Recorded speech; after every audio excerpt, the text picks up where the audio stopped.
It's still in German. What is going on, everybody? This is MaceValor here and Unfiltered with my buddy Ryan. Now, I've been talking a lot lately about the HVAC school that I went to become a technician, and I thought that I'd actually kind of give you guys like a ride-along into what it's really like the day-to-day grind. Today is my 89th day, so tomorrow I hit 90 days, and well, so we've got to hurry up and fire him before. Pretty much. So that's when you're doing a pretty good job of almost doing today by killing us both. Yeah, shit happens.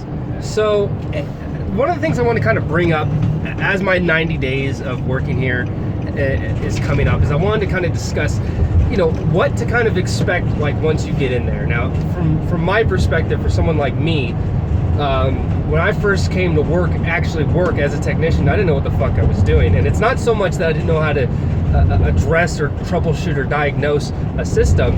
It was exactly how do I take everything that I've learned and actually apply it? Like, what's the day-to-day like? Basically, well, Ryan, I mean, you worked with me. Can you kind of, you know, what was it like working with me early on? Well, early on, I'd say, Zach, give me a crescent wrench. Zach would say, what's a crescent wrench? No, like it was channel blocks. Whatever, same thing. Get the pipe stretcher. Oh, fuck, man. Gone for 40 minutes. Now, I was thinking So of like amazing. a swedger, okay? That's what was in my head. Okay, yeah. Is it stretch and pipe, you know? I mean, I guess, yeah. You're gonna get fucked with a lot. Oh yeah, we're a horrible bunch. We're a horrible bunch. Where am I getting off at? I don't know. I think we're going the wrong way, actually. I had to make it.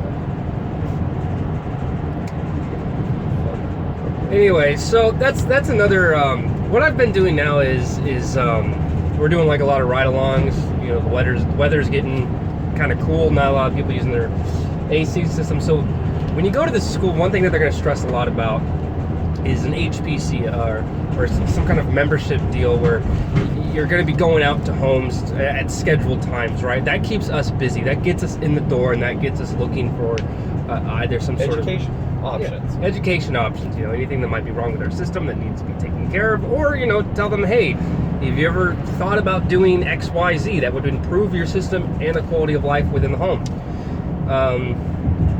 We've been doing a lot more classes lately with some of our subcontractors and stuff coming in, and some of our distributors coming in and just educating us to help educate customers. Because if you don't know, your customer won't know. Exactly. So some companies that you'll go to when you first get out, their main priority will be selling. If they're buyers, go for the kill. If they're buyers, sell to them, kind of mentality. Where us, the primary notion of us getting in the door is to educate the customer. Now, we still need to make money, of course. So there is that. Through education, money will come. Right. If you properly educate the customer. Now, they will make the best decision. Right. Which will thus make you money. Right, and there's really no way to beat around the bush happy about that. It's, you know, we're gonna what else? So what else kind of things could you 30 like 40 minutes? Yeah. So what else could you say for someone that's just getting into the industry? Like, what kind of like expectations? Rule 1, protect your knees. You don't want to have 2 knee surgeries and be a gimp. Protect your knees. Do your rehab if you get knee surgery. Rule number 2, don't use fucking tape. Get rid of that shit. Blend coat everything. Tape it off so you got a nice straight line. Perpendicular. Make it look beautiful. It's got to work good, but it can look good too, especially when it's in a garage. Don't do all this hack shit. Take some pride in the quality of your work. Please, if you're going to be one of the young up-and-comers of this field, industry, whatever the fuck shit, just take some pride. Just be happy with what you do. Do what you would do in your house. What's rule 3? Rule 3, if you gotta use tape, use a fucking squeegee. And make sure all Line the it letters are lined up. They're facing the right way. Sounds stupid, but it makes a difference. We're next. Where next what? Turn. I don't know. I don't know why clock's not saying. So, and also, so what can you say about yourself though, just so you have a little bit of credibility to back you up, so they take you seriously? I've been doing HVAC since 2008, 9. So it's like 8 years. I've been doing it so long. Pretty much every relationship I've ever had is fucked. I hate my life other than work. This is it. No, it's yeah, it's good. It's good. There's long hours though, I'm telling you. The summer times, you'll be away for long hours. So be prepared for that. It's not your typical 9 to 5. And yeah, I think a lot of people come into this industry expecting that, and then they're either severely disappointed or they don't do it, and then they just wasted a lot of time and money. So if you're going to be in the residential service industry, be prepared for that, because yeah, it'll happen. Commercial, okay, you can get some hours, get a pretty set schedule. Residential, you might work 15 hours one day, you might work 4 the next. It just depends on the call volume. The fall and the springtime is your slowest points, because weather's just perfect here in Southern California. You get the summers, you'll be busy as shit. People won't care if you're in their house till 2 in the morning. They want their air conditioning. And it's a little better in the winter, but you still get a lot of demand because it does get pretty chilly to our standards. Yeah, right. Which I guess is kind of fucking vagina-ish. Like, oh my god, it's freezing! It's fucking 65 degrees outside. Ha! Another thing I want to touch on is once you get out of school or whatever, and you get with a company, they'll bring you on as a service tech. You'll do some ride-alongs and stuff. One thing I need to stress, to really put out there, is get out there and get on the install crews. Like, volunteer, like, hey, I got some downtime today. Can I go out with the installers today? Because I'm telling you, that's going to help you be a better tech, to know exactly how things are installed. It gives you a much better eye. So when you do go up in the attic, you can see that the TY is not insulated properly, or that the boot's not connected entirely. You're going to be able to, like, it's all going to become second nature. So yeah, I mean, you want to be a tech. That's why you went to school. You invested in yourself, but invest in yourself a little bit more, right? With some field work and not just book work. You don't want to be just a lid popper. I'm telling you, you want to, this is the industry where you're going to have to get your hands dirty, even as a tech. Sooner or later, you're going to have to. Look, we ran one call. These Oh, were yeah. They're a little beige. I don't know if you can tell on the screen, but yeah, it's pretty dusty. So, But, where am I turning at next? Fuck, I don't know, man. It keeps not telling me nothing. Yale, 0.2 miles. Yale? Am I going to make a left? You're going to make a right. Make a right. Okay. Stupid bitch. How dare you? Tell me what to do. So, yeah, another thing that a lot of people ask me is it, why is she speaking in German? I don't know, man. I was trying to brush up on my linguistics. All right, so another thing that a lot of people ask me, and from my perspective, I say yes, because it's worked for my life, but a lot of people have been asking that's me... where you're supposed to turn right. Really? Yeah. I said Yale. I'm like... 0.1 miles. Oh. Why did it just Do what? stop? Yeah, 0.1. What the fuck? Yeah, right past it. Yeah, turn right. Turn right.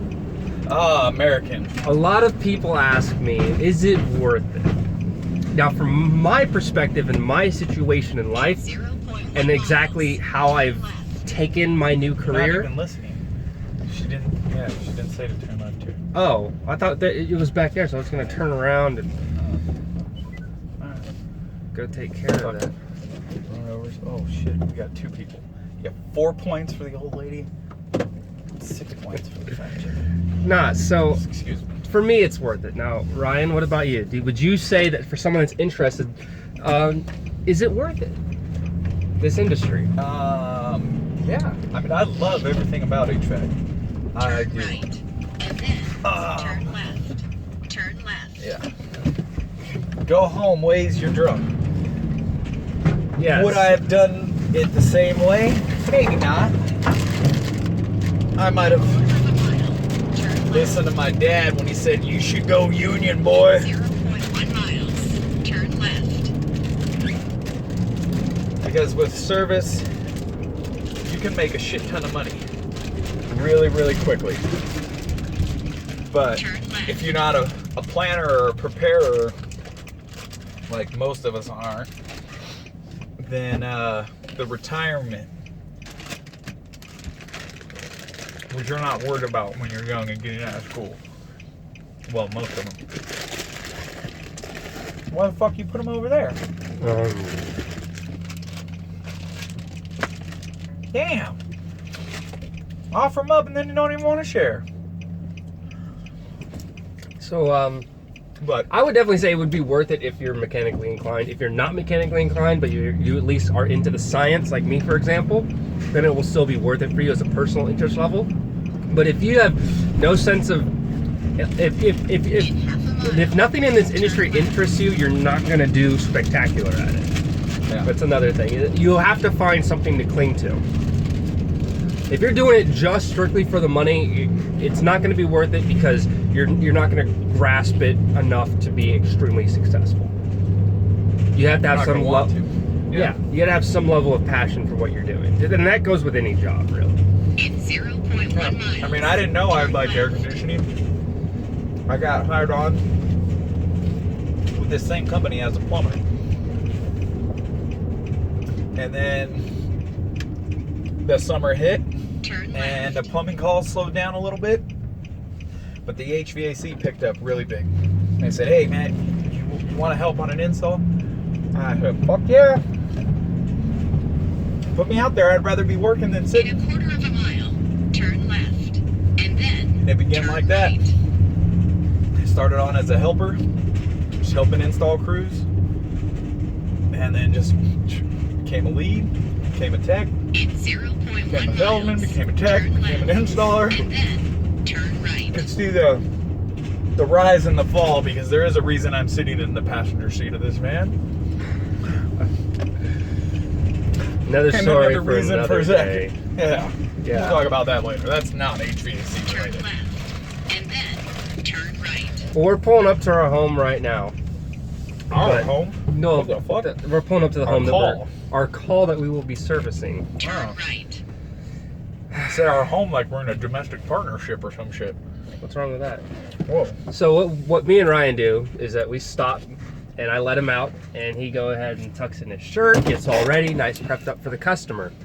And you don't want to forget your booties Don't either. be fucking handing out trade secrets, bro. How are these trade secrets, man? Not a lot of companies do that. Do what, booties? Yeah. Well, they're in the wrong, man. I know. That's what makes us different. That's what builds value in our service. The fact that we wear booties? Yeah. I thought that was like, that's what they taught us at school, is put your damn booties on. Not a lot of companies do. Really? Really? Well, they're not cheap. They're like 20 something bucks a box. Yep. Anyway, I'm Zachary, obviously. MaceValor here on Unfiltered. Thank you guys for so much. Comment anything down below. We'll, guys. yeah, Ryan says bye. We'll try to address any of your questions or anything. Yeah, later on. This is MaceValor signing off. Huh?